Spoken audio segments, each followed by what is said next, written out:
Oi gente, tudo bem? Mais uma vez bem-vindos ao meu canal e feliz ano novo, né? Feliz 2025, esse é o nosso primeiro vídeo do ano, nosso primeiro vídeo que a gente inicia agora, uma nova história, com os novos vídeos, novas reflexões que venham de alguma forma edificar a sua caminhada com Deus, fazer você pensar um pouquinho fora da caixa, né? E como não poderia ser diferente, né? Sempre um tema novo, sempre um tema empolgante. O tema de hoje é polêmicas e escândalos dentro de igreja evangélica. Polêmicas e escândalos. E a gente tem visto muitas polêmicas, muitos escândalos, muita coisa assim que você, como verdadeiro cristão, como verdadeiro evangélico, deve, na verdade, se entristecer, né, com cada coisa que a gente vem assistindo, né, pela internet, às vezes até pessoalmente, às vezes até ao vivo e a cores. E isso, na realidade, só vem para nos entristecer, porque não há aquele que realmente tem o Espírito Santo de Deus dentro de si que não se entristeça com tanta coisa ruim, com tanta coisa triste que acontece no meio, né, em nosso meio, no nosso meio evangélico, no nosso meio cristão. Então, realmente, não tem como a gente simplesmente achar que é normal ou então querer passar pano de alguma forma para tanta coisa que vem acontecendo envolvendo o povo de Deus, envolvendo a igreja evangélica, né? A gente tem visto, infelizmente, é caso de traição, é pastor que trai a esposa que entra na igreja para desmascarar, né, que tá acontecendo uma infidelidade, é briga de família quando um líder morre. A gente tem coisas muito atuais, como o líder que morre e a família começa a entrar em guerra para pegar cada um a sua parte, quem é que vai tomar conta da igreja, quem é que vai administrar. Então a gente tem visto coisas, e daí para pior, né? E daí para pior. Recentemente um pastor que estava envolvido há anos, né, com uma ovelha, envolvido sexualmente com uma ovelha, e a gente tem visto, e são coisas estarrecedoras, são coisas que simplesmente nós, como igreja, não podemos simplesmente fingir que não está acontecendo e não ter um posicionamento, não ter uma opinião e não expressar isso, porque isso aí é uma coisa muito séria. E a gente acaba sendo o alvo das pessoas, a gente é massacrado na internet, a gente é massacrado pelos haters, pela sociedade, visto com olhos de ódio. Tem gente que odeia crente, que tem ódio de crente, sabe? Por quê? Por causa disso, são por causa de escândalos dessa natureza. É corrupção no meio da igreja, é desvio de dinheiro, é pastor enchendo os bolsos, é pastor ostentando uma vida de luxo, quando tem, na verdade, suas ovelhas às vezes estão passando fome dentro da sua igreja e ele ali ostentando. Então, tudo isso tem gerado uma repulsa, né, das pessoas pelos crentes, por nós. É por causa desses escândalos, é por causa desses desvios de caráter que tem acontecido no meio do povo de Deus. Nós somos imperfeitos, sim, nós não somos melhores do que ninguém, porém muitos daqueles que estão ali subindo no púlpito para pregar o evangelho, para admoestar a igreja, para repreender, estão vivendo com seus armários, os seus guarda-roupas cheios de cadáveres, estão sim vivendo no pecado, estão vivendo de aparência. Então, quando surge um escândalo, quando acontece, né, de todo mundo descobrir, é claro, a sociedade, ela critica mesmo. E ele não era aí o santarrão, e esse aí não era aquele que não podia fazer nada, não podia sair, não podia passear, não podia fazer nada, né? Tudo era proibido, ele não era o santarrão. Aponta mesmo, aponta, porque a pessoa estava vivendo de aparências, né? Então, a gente tem sido cada vez mais alvo dessas críticas, do ódio, da perseguição. Por quê? Porque a sociedade, ela fica o tempo todo observando a gente. Ah, mas ele não podia fazer isso, ele não podia fazer isso, mas trair a esposa podia. Mas desviar o dinheiro do dízimo, da oferta, ele podia, né? Então, por causa dessas coisas. Mas de um lado, isso é bom. Sabe por que isso é bom? Porque muita gente dentro de igreja idolatra o pastor, idolatra o líder do louvor, o líder do ministério. Tem muita idolatria no meio da igreja. E quando isso acontece, é bom para que a gente veja, para que muitos vejam que todo mundo é imperfeito e ninguém deve ser objeto de idolatria dentro de igreja, nem pastor, não ninguém. Então, quando isso acontece, é bom para que muita gente veja, né, o quão imperfeito é o homem, independente da sua posição dentro de igreja. É bom sim, e os escândalos, eles são extremamente necessários. Por quê? Porque ninguém brinca com Deus. Ninguém brinca com Deus, ninguém consegue manter por muito tempo uma farsa, né? E induzir os irmãos, e enganar uma igreja, enganar um povo. Então, os escândalos, eles são necessários porque a própria palavra nos diz que nada vai permanecer encoberto diante do Senhor. E isso é bíblico. Se você abrir a sua Bíblia em Lucas 12, versículo 2, você vai encontrar: nada há encoberto que não venha a ser revelado, e oculto que não venha a ser conhecido. E também há outra passagem em Hebreus 4, no versículo 13, que diz assim: e não há criatura que não seja manifesta na sua presença, na presença do Senhor. Pelo contrário, todas as coisas estão descobertas e patentes aos olhos daquele a quem temos de prestar contas. Ou seja, nada passa desapercebido ao olhar de Deus, e principalmente nós iremos prestar contas de tudo que nós fazemos aqui, de todos os nossos pecados, de tudo aquilo que a gente fez de errado. Sim, nós iremos prestar contas diante do Senhor. Por isso que os escândalos tem que vir mesmo, tem que acontecer, vai acontecer quantas vezes for necessário, porque ninguém brinca com Deus. Ele traz tudo que está em oculto, ele revela tudo que está em oculto para que todos tomem conhecimento, porque, eu volto a dizer, ninguém brinca com Deus. É aquele que está brincando com o evangelho, que está vivendo de aparência, que está vivendo uma mentira, não está vivendo o que prega. Ele está envergonhando a si mesmo, está envergonhando a sua mãe, o seu pai, os seus filhos, está envergonhando a sua igreja. Então é algo muito triste, algo que traz desonra para dentro da sua vida, para dentro da sua casa, né?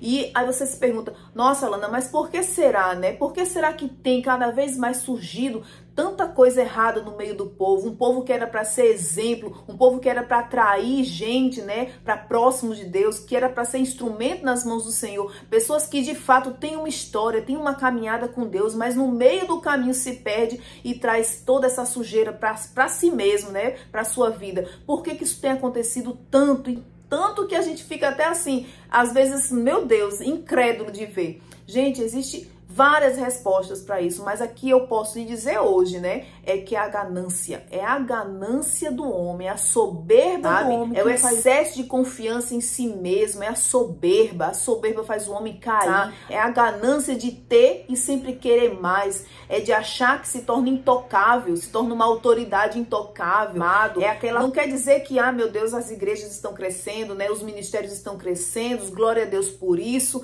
não se trata disso, mas se trata disso, se trata de dinheiro, se trata de querer mais, de possuir mais, de achar que é intocável, de achar que ele tem o poder, né, sobre o controle, de achar que ele tem o controle da vida das pessoas, de dizer como as pessoas devem fazer, deixar de fazer.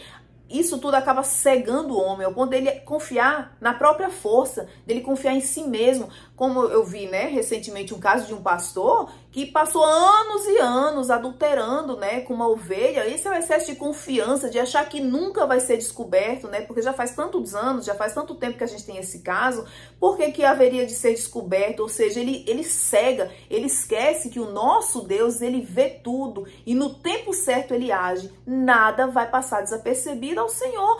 Eu estou em pecado há 10 anos, nada vai acontecer. Ele começa a confiar na própria força. Ele começa a confiar que ele tem o controle e o poder sobre a vida dele, que nada vai contra ele, nada vai fazê-lo cair, ser descoberto, ser revelado. E então o Senhor vem e mostra que ele é Deus, porque o nosso Deus, ele permanece o mesmo. Então nada desses escândalos, dessas polêmicas, dessa sujeira toda faz com que o nosso Deus mude. Ele continua sendo Deus, ele continua sendo misericórdia, mas ele continua sendo fogo consumidor, né? Muita gente fala que Deus é amor, que Deus é perdão, mas Deus é fogo consumidor e ele vai requerer, ainda aqui nessa terra, de nós, de cada um de nós, tudo aquilo que nós estamos fazendo de errado, tudo aquilo que tem servido para nos envergonhar, para envergonhar a igreja do Senhor, para envergonhar os nossos familiares, a nossa família.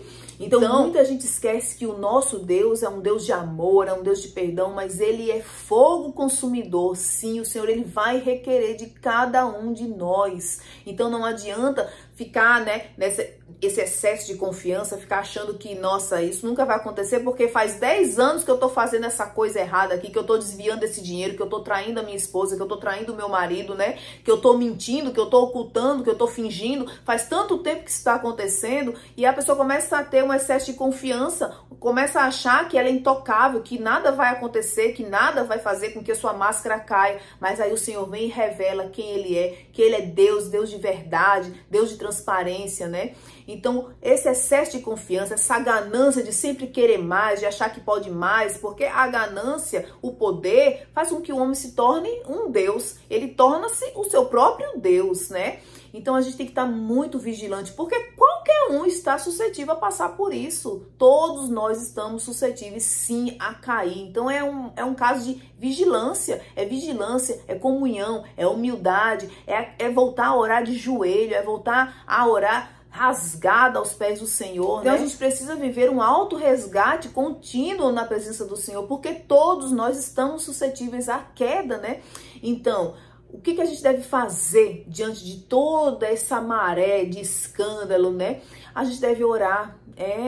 Lana, mas por que você não disse isso logo desde o início?